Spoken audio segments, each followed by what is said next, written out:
This school district's out of control. Questions raised tonight after a TPS grandparent is not allowed to speak during public comment at a school board meeting. Hello and thanks for joining us. I'm Brenna Rose. And I'm Mark Bradshaw. The school board's policy in place to sign up and speak has some feeling that it infringes on their freedom of speech. NewsChannel's Burt Mummolo reports tonight on a push for change. Burt. Mark, what does it cost to give your opinion to the school board? Most people would think nothing more than their 2 cents. But others feel the cost is their very right to the First Amendment. 3 weeks ago, Kathy McDonald says she signed up to speak to the school board about sex education, to advocate for an opt-in policy rather than the current opt-out, to ensure that parents are aware of the curriculum. There are those that have opted out if they know to opt out. But she never got to make those comments. They said I couldn't speak, and I said, why can I not speak? I signed up 3 weeks ago. You have to do this 7 days in advance.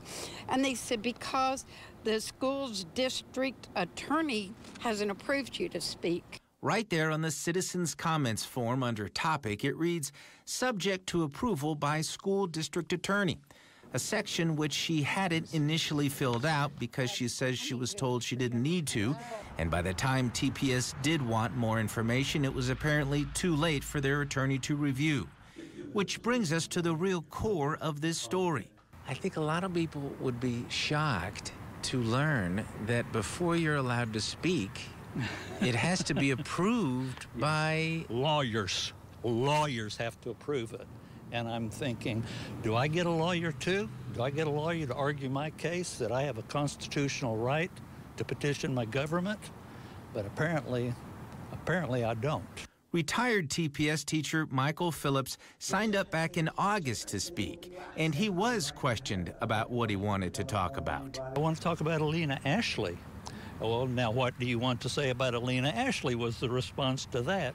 School board member Elena Ashley, by the way, it sounds like our voices can be easily censored with this. Isn't exactly thrilled with the current lawyers review citizen comment request forms policy. I really think that we should be more accessible as a board. On the instruction sheet attached to the comments form, it states the topic language submitted by the citizen will be reviewed and approved or disapproved by the attorney for the school district. Any time a school has an attorney who can tell us, who frankly pay their salary, that we cannot speak at a school board meeting, something needs to be done. When you were filling this out, I mean, did it go through your head like, wait a minute, who are they to try and know exactly what I'm going to say? You think?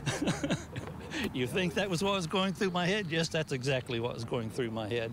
For Mr. Phillips, the experience was so off-putting, he ended up not speaking at all. I was very discouraged. I decided not to pursue it. Miss McDonald did end up speaking last night, but it was on another agenda item. Even so, one comment she made pretty much covered all the bases. I think we, the people of Tulsa, deserve better. We reached out to TPS, but they did not get back to us today about the citizens' comment policy. Burt Mummolo, News Channel 8. And if you know about a crisis in the classroom that we should look into, call our tip line or email us at news@ktul.com.